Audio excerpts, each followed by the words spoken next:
Hey everyone, and welcome to another video, and today we're taking a look at the 2022 Apple TV 4K HDR.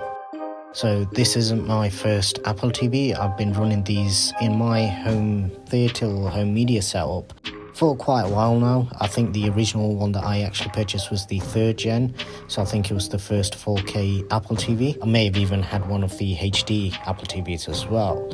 As most have commented, the packaging has changed slightly on the latest one, and that's mainly down to the fact that the enclosure itself is so much smaller. Not only just the enclosure itself, just the material of the actual plastic, if you look at some of the clips a little later on, have also changed between the previous generations and this current Apple TV as well. The TV script or writing has disappeared from the top of it, so now all you get is the Apple logo, and in the box you basically get what you see here, so the remote, some literature, and the actual power cord. Now, one thing on the actual power cord is it used to be a sort of soft touch silicone type material. That's actually changed as well, so it's gone to a more cheaper material on the power cord, as well as obviously the lighter weight of the Apple TV itself, giving a less premium sort of feel to the actual device. Now, obviously the biggest change in terms of hardware on this, aside from the actual physical dimensions of the unit, is the USB-C on the actual remote itself. That's obviously a big change, and it's obviously a sign of things to come with Apple. In terms of functionality, this is actually the first sort of Siri remote, or the newer style remote with the power button that actually works with my Hisense L9G, so that straight away was a big bonus for me, and obviously something that I'm really pleased with, that's now working properly. In this next few shots now, you can see obviously the difference in terms of the sizing of this unit in comparison to the previous generation. So now I'll put them side by side, and this is where you'll be able to see what I mean by the actual change in the color or the surface texture. So for most people, obviously you're never going to actually see this, but the new one is a slightly darker material. And this, by the way, this wasn't used. This was brand new out of the box. I literally just wiped it with a lint-free cloth, and basically this is what's ended up on it. So still, unfortunately, a fingerprint and a dust magnet with the glossy, shiny plastics. But none of that matters once you've actually got it hooked up, so we'll take a look at what we actually get once it's booted up.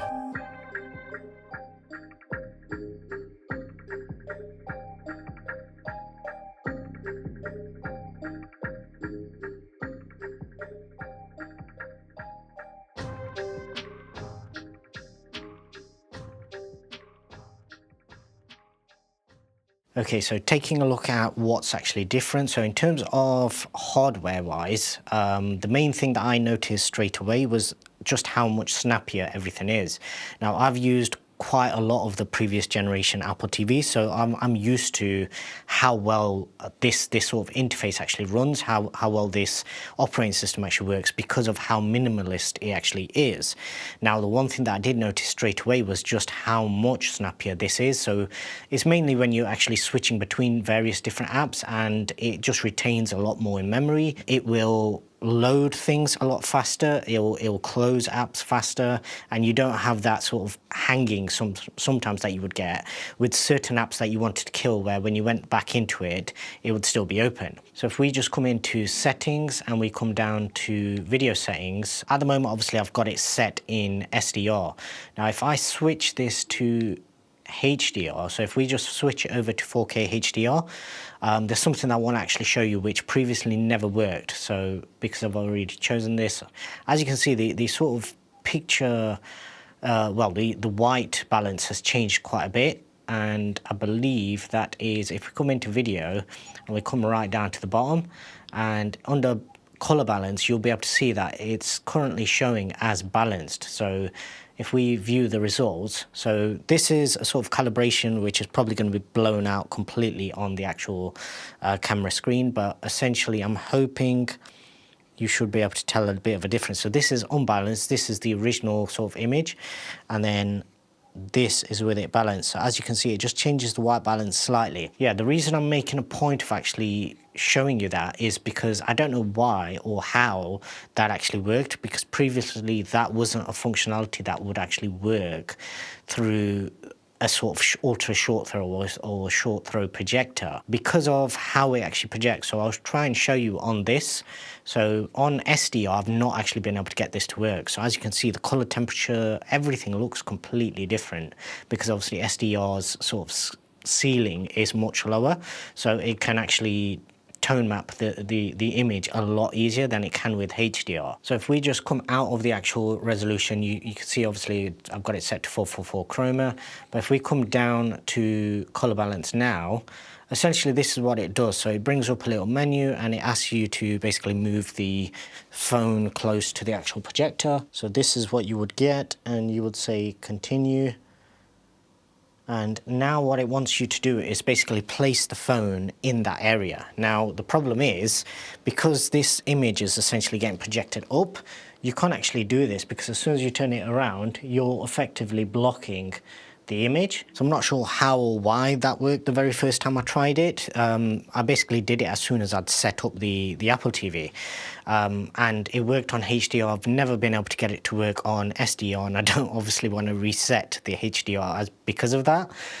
So yeah, there's that. So in SDR, obviously, it probably doesn't matter as much, but in HDR, the white balance is very different, and it does mean that I probably need to go back in and fine-tune the actual projector settings, but hopefully it should actually give a better viewing experience for any HDR content that we are actually consuming. The other big sort of change that I've noticed is if I just bring up a light and I show you the actual remote. So if I just show you the remote, I do have it in a little skin because I personally don't like the feel of the bare aluminium, and this just helps me grip it, as well as obviously with it being white, it's a lot easier to see now that the room is completely blacked out. Now previously the power button, in order to shut everything down, would never work.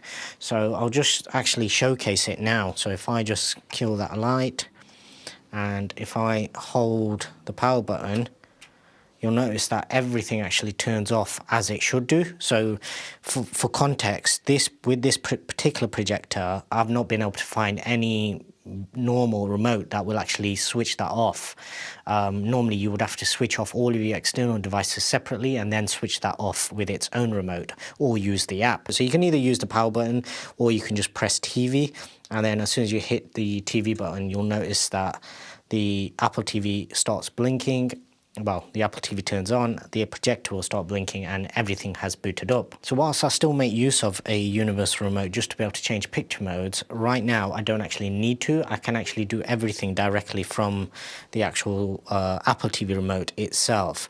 For anybody interested, I will have links for these skins in the description below. So what are the main changes between this particular Apple TV and the previous generation ones? So the main things are to do with HomeKit. So this now has both Thread as well as Matter support built in. Obviously, I have the 128 gig one, the one with the Ethernet connection. The 64 gig one no longer comes with Thread support, I believe. It's not listed anywhere on the website, so it may possibly have it, but as far as most people are aware, because it's not listed, it doesn't actually support it. So that's probably where they've cut cost in order to save and basically provide that particular product a bit cheaper. This one, I think, is only about 20 or 30 quid difference for me here in the UK. And obviously, it's for me, I was always going to get the one with the Ethernet because of what I use it for, and it's mainly media consumption that is higher bitrate files. Therefore, I want the fastest connection. The Matter and Thread support, that's obviously for newer products. I do have a Thread enabled air purifier in this particular room, which I have a video on the channel for, and obviously that was one of the first few products that I've actually personally tested where Thread is something that is relevant. You do also have on this particular version finally support for HDR10+. Now I was kind of hoping that that would actually mean that we could actually view the HDR10+ content that Prime Video creates and actually watch that back. So I believe it was this show, The Terminal List, that I actually watched, and if you watch it back with its sort of HDR10+ file format, the image is really dark because obviously it's been mapped and sort of tone mapped to HDR10 plus. I was kind of hoping that as with everything else the Apple TV does, whenever you throw anything at the Apple TV and infuse, it can actually tone map it very well, and it can output it to your TV or your projector with whatever that particular device can support. Unfortunately, that's not the case, so it doesn't actually tone map HDR10 plus to either Dolby Vision or just HDR10 or HLG, any other format, or even SDR. I suppose you could actually force SDR if you were to turn off content matching. I do personally leave both range and frame rate content matching enabled because that's obviously the best way that you want to actually experience all of your content. But I was kind of hoping that the HDR10 Plus would also tone map backwards. Unfortunately, it looks like that is just purely for people that own Samsung TVs, where they can finally enjoy HDR10 Plus, because obviously you guys are missing out on Dolby Vision because Samsung doesn't support it. Audio wise, as far as I'm aware, everything is still exactly the same. So it does have support for Dolby Atmos, but it does not have bitstream audio, so you don't get pure total lossless. You will get Dolby Digital Plus, or basically it's doing its own processing via the Apple TV, so it outputs, but it won't actually show up as full Dolby Atmos. So because of that, I do have another video coming soon, so stay tuned on the channel for that. It's a competitor device that hopefully should actually be able to give me the Dolby Atmos output or raw bitstream audio output. So what are my thoughts on the Apple TV 4K 2022? So if you have the previous generation, do you need to upgrade? I would say no.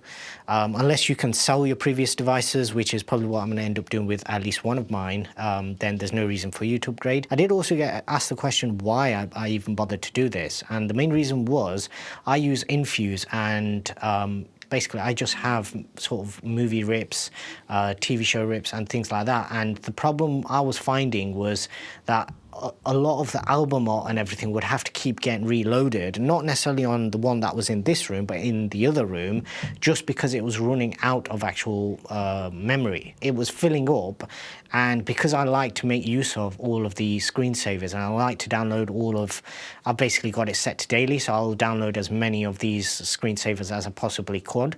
And what I was finding in the other room especially was that obviously over a certain time period, the album art would actually disappear. That meant that obviously every time you went into it, it would initially first load up and download all of that content. It didn't take long, but it just meant an extra delay. So obviously with the new one coming out, I thought this is a perfect chance to actually firstly test it out, see if it could fix certain issues. The fact that the remote itself now functions fully and it operates all of my devices, that's a bonus. The USB-C charging thing doesn't really make any difference to me. I have both cables available to me in most of the rooms that I have charging stations set up in, so that's not really even an issue for me. The performance, even in the previous ones, it wasn't bad. Nothing ever lagged or anything. Everything that you threw at it generally worked pretty much perfectly.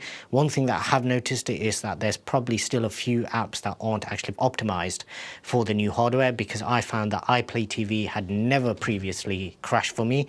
This has actually crashed maybe 2 or 3 times for me. Infuse, I've noticed there's sort of buffering or stutters when you're watching content, and it's content that is very high sort of bitrate content that previously wouldn't necessarily do that. So yeah, there's maybe 1 or 2 apps that probably need updating to actually make use of the new hardware. Gaming wise, I don't really game on this. My kids do have some games downloaded, but to be honest, because this remote doesn't have the gyroscope built into anymore, gaming would obviously have to be done via a controller, and that's too much for anybody to really bother with doing. Anytime the gaming, we actually kept the old Apple TV remotes, the ones with the touch surface, the ones that did actually work with gaming, and we just used those. And it's only the basic sort of games that we used to use, sort of the tennis and any of the racing car games, stuff like that. Nothing really intensive. We did try out Apple Arcade for a little while. We didn't really find anything on there that was of any interest to us. Basically, they're all too childish. This is probably the main one that my daughter tends to play, to strike. So yeah, those kind of the games, they need a gyroscope built in. So gaming wise, nothing at the moment. Maybe Apple has something planned for the future, which obviously could change that, but at the moment, gaming isn't something that I'm really that concerned about on the Apple TV itself. Speed test wise, so let's just quickly run a speed test. So my connection to my house is 900 meg. I don't think I've ever had full speed. So yeah, it gets, well, actually, yeah, this one's actually getting quite close. This obviously varies throughout the day. So right now it is around 5:30 in the evening. So this would be peak time. And as you can see, it's hitting download speeds perfectly fine. Upload speeds, I think my upload is capped at 110, so it's almost fully maxed out on the upload as well. But to be fair, even the previous generation was very similar to this. I never really run them on Wi-Fi, but generally whenever I'm running these kind of devices on Wi-Fi, it's around about the 450, 500 mark that you tend to get in most of the rooms in my house, because I do have Wi-Fi repeaters via the Orbi system. So yeah, that's my thoughts on the Apple TV 2022. I will make update videos on this particular device, because I am going to be throwing it into a few comparisons with other devices. If you are interested in the Fire Stick comparison, then just let me know in the comment section below. But I do have another device coming, which I will be comparing this against, because obviously the main thing I've purchased that for is higher quality audio, which is the one sort of a drawback of the Apple TV. For everything else, it pretty much performs perfectly, and it's the easiest device to use. It's the most seamless, and it's the I'd say the most pleasing to use as well, because it works so simply, and it obviously integrates into HomeKit. My cameras pop up whenever a motion is detected, depending on how I have them set up. If the doorbell rings, you could also integrate that as well if you have a compatible doorbell. So all these kind of things is more the sort of smart home integration, and obviously I can control all my lights and things like that, scenes, HomeKit scenes, things like that from it, which other devices won't be able to do. But ultimately it is a media consumption device, and that is where that other device will come into it. So stay tuned for that. If you haven't already done so, please do subscribe and hit the notification bell so you don't miss out on any future videos. And I'd really appreciate if you could also give this video a thumbs up as well. And until the next one, thanks very much for watching.